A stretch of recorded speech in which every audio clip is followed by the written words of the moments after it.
இந்த வீடியோல Naruto Shippuden season 4 episode 81 நம்ம பார்க்க போறோம். ஓப்பனிங்ல நருட்டோ இந்த ஒரு ட்ரைனிங்ல செம்ம டிசப்பாயிண்ட் ஆன மாதிரி காட்டுவாங்க. நருட்டோ யாமட்டோ ரெண்டு பேருமே டயர்டா இருப்பாங்க. ரசங்கன்ல ஃபோக்கஸ் பண்ணும்போது சக்கர நேச்சர்ல சொதப்பிடுறேன், இதே சக்கர நேச்சர்ல அதிகப்படியே கான்சென்ட்ரேட் பண்றதுக்கு ட்ரை பண்ணா ரசங்கன் பண்ண முடியல அப்படின்ட்டு படுத்துருவான் நருட்டோ. நாலாவது ஹொக்காகேவ சர்ப்ரைஸ் பண்றதுக்குன்னு ஒரு ஷினோபி இருந்தா அது கண்டிப்பா நீயா தான் இருப்ப அப்படின்னு இருப்பாரு கக்காஷி.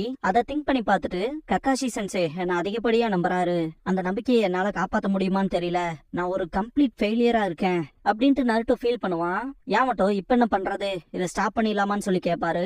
அவனுக்கு அதான் வேணும்னா அப்படின்னு கக்காஷி பேசிட்டு இருக்கும் போது நருட்டோ செம டயர்ட்ல இருப்பான். அவன் மேல ஒன் டிராப் ஆஃப் வாட்டர் விழுகும், அப்படியே மழை பெய்ய ஆரம்பிச்சிடும். இந்த ஒரு விஷயம் வேலி ஆஃப் த எண்ட்ல நருட்டோ சாஸ்கே கிட்ட தோத்து போயிருப்பான் இல்லையா, அந்த ஒரு விஷயத்த ஞாபகப்படுத்துவான். அவன் ஒரோச்சிமாரு கிட்ட நடந்து போய் இப்ப அவன் மொத்தமாவே மாறி இருக்க மாதிரி நருட்டோக்கு முன்னாடி சாஸ்கே இருக்க மாதிரி இருக்கும். செம கடுப்பான நருட்டோ டக்குன்னு எந்திரிப்பான். எனக்கு இப்படி படுத்திருக்கலாம் நேரம் இல்ல அப்படின்ட்டு மல்டி ஷேடோ க்ளோன் ஜுட்சுவை யூஸ் பண்ணுவான். இது எல்லாத்தையுமே தூரத்துல இருந்து சக்குரா பாத்துட்டு இருப்பா.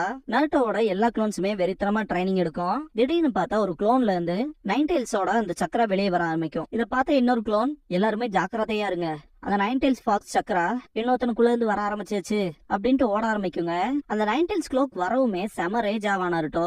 சுத்தி வர எல்லாத்தையுமே அடிச்சு வீசுவான். அந்த ஒரு பவருங்கிறது ரொம்பவுமே வெறித்தனமா இருக்கும். கேப்டன் யாமட்டோ கிட்ட நருட்டோ ஹெல்ப் கேட்டு கத்துவான். யாமட்டோ ஒரு வழியா அந்த ஒரு க்ளோன்ல இருந்து வெளியே வந்த மொத்த நைன்டெயில்ஸ் சக்கராவையுமே கட்டுப்படுத்திடுவாரு. கக்காஷி நருட்டோ கிட்ட போயிட்டு நீ ஓகேவான்னு சொல்லி கேட்பாரு. நருட்டோ பேச மாட்டான். கக்காஷி கிட்டத்தட்ட அந்த ரசேங்கான்ல வின் சக்கரா நேச்சரை கொண்டு வரக்கு கிட்டத்தட்ட 200 க்ளோன்ஸ் யூஸ் பண்ணியிருக்க, நீ இதே வேற ஒரு ஷினோபிக்கா இருந்தா இந்த ஒரு ட்ரைனிங்கை கம்ப்ளீட் பண்றதுக்கு 4800 மணி நேரம் தேவைப்பட்டிருக்கும். ஆனா உனக்கு இதுவும் கூட பத்தலையான்னு சொல்லி கேட்பாரு கக்காஷி. நருட்டோக்கு இந்த ஒரு ட்ரைனிங்ல சாட்டிஸ்பாக்சன் இருக்காது. இந்த ஒரு சக்கரா கண்ட்ரோல் பண்ற விஷயம் செம கடுப்பா இருக்கு. அதே மாதிரி என்னால 200 க்ளோன் தான் பண்ண முடியுங்கிறது என்ன லிமிட்டா, இந்த ஒரு விஷயத்த பண்ணவே முடியாதுங்கிற எண்ணம் தான் எனக்கு இருக்கு. என்னோட மொத்த கான்சென்ட்ரேஷனுமே ரசங்கான ஃபார்ம் பண்றதுலதான் இருக்கு. அதுக்கு மேல சக்கரா நேச்சரை சேஞ்ச் பண்றதுங்கிறது எனக்கு ரொம்பவுமே கஷ்டமா இருக்கு அப்படின்னு நருட்டோ. கக்காஷி இன்னைக்கு என்ன இவ்வளவு நெகட்டிவா இருக்க, இது நான் பார்த்த நருட்டோ உஜுமாக்கி இல்லையே அப்படின்பாரு. இதுக்கப்புறமா சக்குரா கிட்ட காட்டுவாங்க. சாய் வந்திருப்பான். அவனோட டிராயிங் யூஸ் பண்ணி வவாலோட்ட ஒரு கிரியேச்சர் டிராப் பண்ணி அதை அம்ப்ரலாவா யூஸ் பண்ணுவான். சளி பிடிச்சுக்கு போகுது அப்படின்ட்டு நருட்டோட ட்ரைனிங் எப்படி போகுதுன்னு சக்குரா கிட்ட கேட்பான். அவனோட ரசங்கான்ல சக்கரா நேச்சரை சேஞ்ச் பண்றங்கிற விஷயம் அவனுக்கு ரொம்ப கஷ்டமா இருக்கும் போல இருக்கு.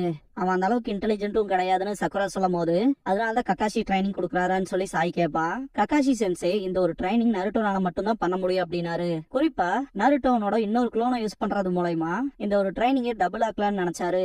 ஆனா நருட்டோ அதை மல்டிப்ளை பண்ணா 200 க்ளோன்ஸ் கொண்டு வந்தான். இருந்தாலுமே இந்த ஒரு விஷயத்த அவனால பண்ண முடியல, ரொம்பவே கஷ்டப்படுறான். சொல்ல போனா இந்த ரசேங்கான்ங்கிற ஜுட்சு 4th ஹொக்காகே கண்டுபிடிச்சது நருட்டோ மாதிரியான ஒரு ஷினோபினால அதுல சக்கரா நேச்சரை ஆட் பண்ண முடியுமா என்னன்னு சொல்லிட்டு அது நடக்கவே நடக்காது அப்படின்னு சக்குரா. சாய் சிரிச்சுக்கிட்டே நருட்டோ ஒரு முட்டாள், நான் நினைச்ச விஷயத்தான் நீ நினைச்சிருக்க, நருட்டோ மாதிரியான பர்சன்ஸ்லாம் எப்படி இப்படிப்பட்ட விஷயத்த செய்வாங்கன்ட்டு கக்காஷின் யாமட்டோ வேற இங்க ட்ரைனிங் விட்டுருக்காங்க, இவனால இந்த விஷயத்தெல்லாம் பண்ண முடியுமா என்ன அப்படின்லாம் பேசிட்டு இருக்கும் போது சக்குரா கடுப்பா இருப்பா. ஏகப்பட்ட படைப்பிரிவுகள் பிரிஞ்சு அக்காட்சுகி மெம்பர்ஸ தேடிட்டு இருக்கு. இந்த ஒரு பாயிண்ட்ல கக்காஷி யாமட்டோ இங்க இருக்கலாம் டோட்டலாவே வேஸ்ட், மேன் பவர் இல்லாம போகுது.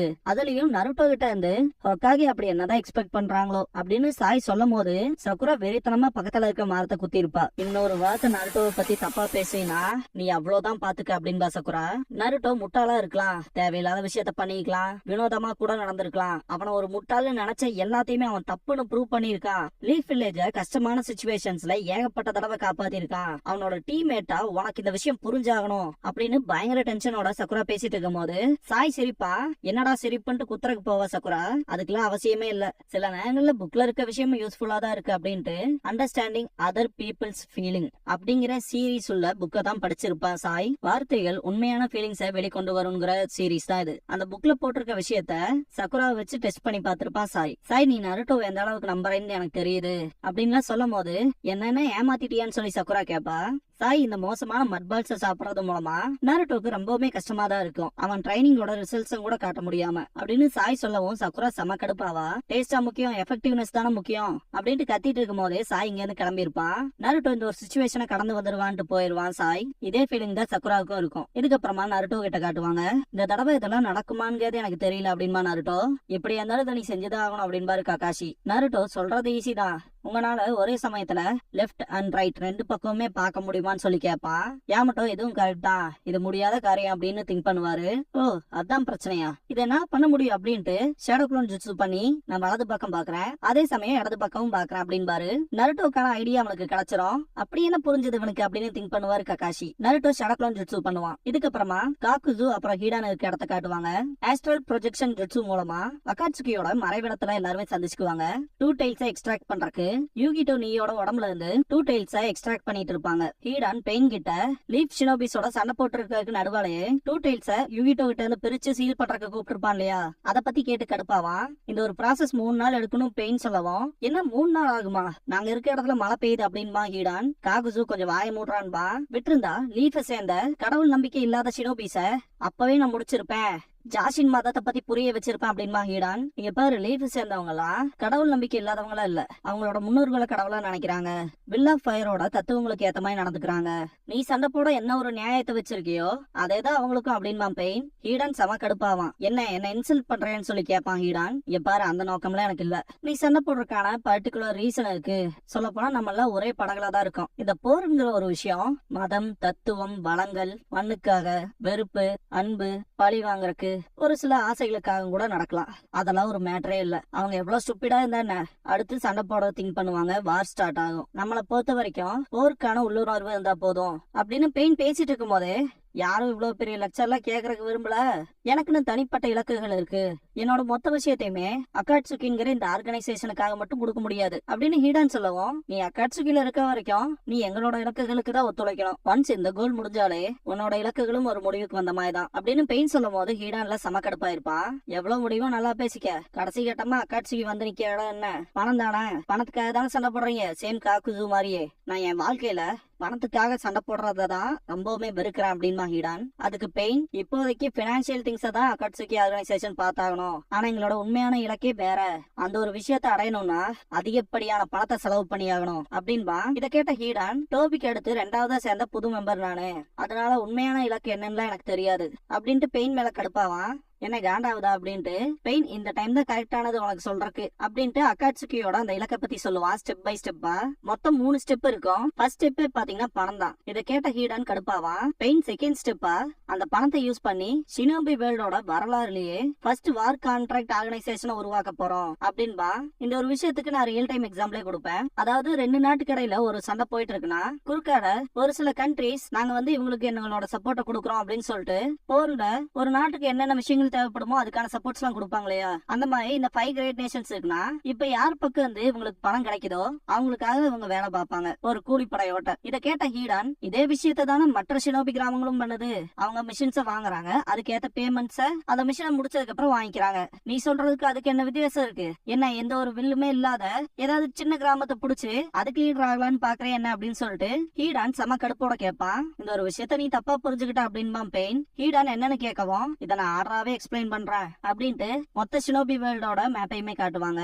இந்த 5 மேஜர் நேஷன்ஸுமே அவங்களோட சோர்ஸ் ஆஃப் இன்கம்னு வச்சிருக்கிறது இந்த மாதிரி மிஷன்ஸ் போறது மூலமா தான். இந்த லேண்ட்ஸோட மொத்த இன்கம் அண்ட் எக்கனாமியுமே இதை நம்பிதான் இருக்கு. அப்படிப்பட்ட அந்த பேட்டில்ஸ்லாம் பார்டருக்குள்ளேயும் இருக்கலாம், இல்ல பார்டருக்கு வெளியவும் இருக்கலாம். இன்னொரு வகையில சொல்லணும்னா, ஒரு லேண்ட் ஸ்டேபிளான ப்ராஃபிட்ல இருக்கணும்னா அங்க போருங்கிற விஷயம் தேவைப்படுது. ஆனா இப்ப இருக்க காலம் சின்ன சின்ன சண்டைகள் தான் இருக்கு. கடந்த காலத்துல இருந்த பெரிய போர்கள் எல்லாம் இப்ப இல்ல.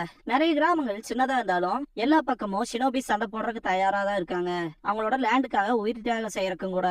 5 கிரேட் நேஷன்ஸ்லயுமே அந்த லேண்டோட கிராமங்களும் அங்க இருக்க மக்களும் நம்பிக்கையோடவும் நல்லாவும் இருக்காங்க. அவங்களுக்கு ஏகப்பட்ட மிஷின்ஸ் கிடைச்சு நல்ல ஸ்டேபிளாவே இருக்காங்க. ஆனா இந்த ஒரு விஷயம் சின்ன நேஷன்ஸ்க்கு ஒர்க் அவுட் ஆகாது. போரா இருந்தாலும் பீஸ் டைமா இருந்தாலும் அவங்களுக்கு ஒரே மாதிரி தான் இருக்கும். அப்படிப்பட்ட கிராமங்கள் கீழே இருக்கும் போது திடீர்னு போர் வந்துச்சுன்னா அந்த ஒரு விஷயத்துல இருந்து அவங்களால போராடி கூட வாழ முடியாது. அதனால ஒரு லேண்ட் மேல இருக்க விசுவாசம் இல்லாம தேவைப்படும் போது மட்டும் தேவையான அளவு ஷினோபியை திரட்டுவோம், அப்புறம் ஆர்கனைசேஷனை உருவாக்கி தேவைப்படுற போர்ஸ கொடுப்போம். சின்ன கிராமங்களுக்கு இந்த ஒரு விஷயத்த சின்ன ப்ராஃபிட்டுக்காக பண்ணி கொடுத்தாலும் பரவாயில்ல, முதல்ல வார் ட்ரேடோட கண்ட்ரோல நம்ம எடுக்கணும். அதுக்கப்புறமா டெய்ல்டு பீஸ்ட்ஸை யூஸ் பண்ணி நம்ம போர்களை உருவாக்குவோம். மார்க்கெட்டுக்கு தேவைப்படுற பெருசோ சின்னதோ கடைசியில எல்லா போர்லயும் தனிக்காட்டு ராஜாவா மொத்த கண்ட்ரோலையும் நம்ம எடுப்போம். இது மட்டும் நடந்துருச்சுன்னா 5 கிரேட் நேஷனுமே கொலாப்ஸ் ஆகும். கடைசியில நம்ம கிட்ட தான் வந்து நின்னாகணும். அப்ப நம்மளோட உண்மையான இலக்கு அடைவோம் அப்படின்ட்டு அவங்க இலக்கோட கடைசி ஸ்டெப்பான தேர்ட் ஸ்டெப்ப சொல்லுவான். இந்த மொத்த உலகத்தையும் நம்ம எடுத்துக்கலாம் அப்படின்னு. இதுக்கப்புறமா ஹொக்காகே ஆபீஸ்ல காட்டுவாங்க. கொட்டட்சு, ஈசுமோ, ஷிகமாரு 3 பேரும் ஆசுமா இறந்த விஷயத்த சுனடே கிட்ட ரிப்போர்ட் பண்ணுவாங்க. தலையில கை வச்சுட்டு கொண்டிருப்பாங்க. கொட்டட்சு குரோனாயை பத்தி கேட்கவும், இறுதி சடங்கு நடக்க போற விஷயத்த எல்லாத்துக்கிட்டையும் இன்ஃபார்ம் பண்ணுங்க, கொரோனா கிட்ட இதை நான் சொல்லிக்கிறேன் அப்படின்பாங்க சொன்னாலே. இல்ல அந்த விஷயத்த நான் பாத்துக்கிறேன் அப்படின்னு ஷிகமாரு கேப்டன் ஆசுமா கிட்ட இருந்து அவங்க கிட்ட சொல்ல வேண்டிய ஒரு விஷயம் இருக்கு அப்படின்பா. இதுக்கப்புறமா நருட்டோ கிட்ட காட்டுவாங்க. கடைசியில எப்படியோ வின் ரிலீஸ் ரசங்கானம் பண்ணிருப்பான். இதை பார்த்த கக்காஷி இதான் உன் ஐடியாவா அப்படின்ட்டு 2 பேரும் ஒரிஜினல் ரசங்கானம் பண்றப்ப இன்னொருத்தன் சக்கரா நேச்சரை பாத்துக்கிறான் இல்லையான்னு சொல்லி கக்காஷி கேட்கவும், நருட்டோ அதேதான்ட்டு தேட ஒரு குளூன் தேவைப்படுச்சு சக்கரா நேச்சரை வின்னா சேஞ்ச் பண்ணி ஹேண்டில் பண்றக்கு அப்படின்ட்டு.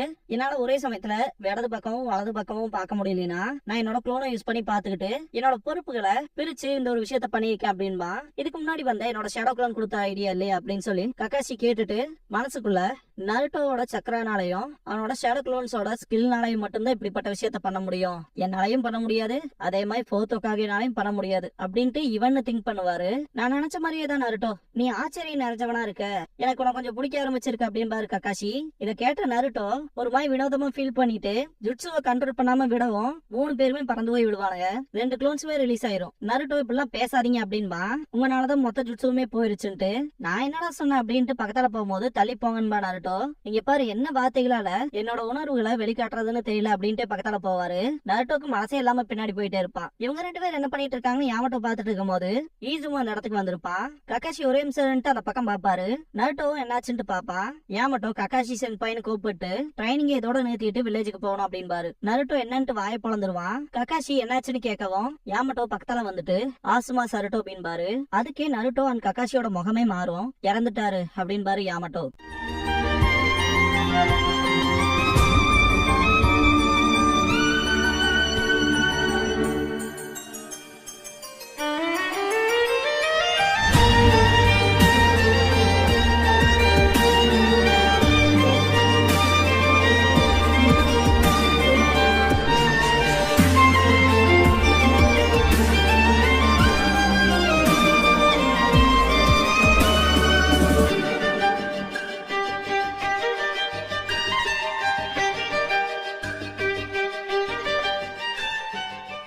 க்ளோசிங் சாங் முடிஞ்சதுக்கு அப்புறமா டீம் 10 அப்படிங்கிற எபிசோட தான் நம்ம அடுத்து பார்க்க போறோம் அப்படின்பா ஷிகமாரு. இதுக்கப்புறமா கொட்டட்சு கிட்ட காட்டுவாங்க. சிரப் சாப்பிட்டு இருப்பான். இவ்வளவு இனிப்பு எப்படா சாப்பிடுறேன்னு கக்காஷி கேட்பாரு. ஏன் மட்டும் இப்படிப்பட்ட சிச்சுவேஷன்ல முட்டாள்தனமா நடந்துக்கணுமான்னு சொல்லி கேட்கவும், இங்க இருந்து வெளியே போனா ஏகப்பட்ட வேலையை முடிக்கணும் அப்படின்பா கொட்டட்சு. ஈஸுமா இங்க வந்துட்டு கொட்டட்சு ஒன்னு நான் கண்டுபிடிச்சேன் அப்படின்பா. லேடி சொன்னாடே வேலைக்கு கூப்பிட்டாங்க அப்படின்பா. பெரிய கலவரமே நடந்திருக்கும். சப்ஸ்டிடியூஷன் ஜுட்சு யூஸ் பண்ணிலாம் கொட்டட்சு தப்பிச்சிருப்பான். கீழே விழுந்த சிறப்புல கால் வச்சு ஈஸுமோ கீழே விழுந்திருப்பான். இவன் ஓகே தானான்ட்டு யாமட்டோ கக்காஷி பாக்கும்போது கொட்டட்சு மேல கடுப்போட இருந்திருப்பான். ஆனா இதை யூஸ் பண்ணி தான் இந்த சிரப் டிராப்ங்கிற ஜுட்சுவை கண்டுபிடிச்சிருப்பான். இத பத்தி ஷிகமாரு கிட்ட பார்பிக்யூல இருந்து எக்ஸ்பிளைன் பண்ணுவான் ஈசுமோ. எப்படிப்பட்ட சிச்சுவேஷன்ல இருந்து எந்த மாதிரியான ஜுட்சு எடுத்திருக்கான் பாத்தீங்களா, இதெல்லாம் பார்த்து கத்துக்க ஷிகமாரு அப்படின்பா கொட்டட்சு. இப்ப நான் என் வீட்டுக்கு போலாமான்னு சொல்லி ஷிகமாரு கேட்பான். இதோட இந்த எபிசோட் முடியுது.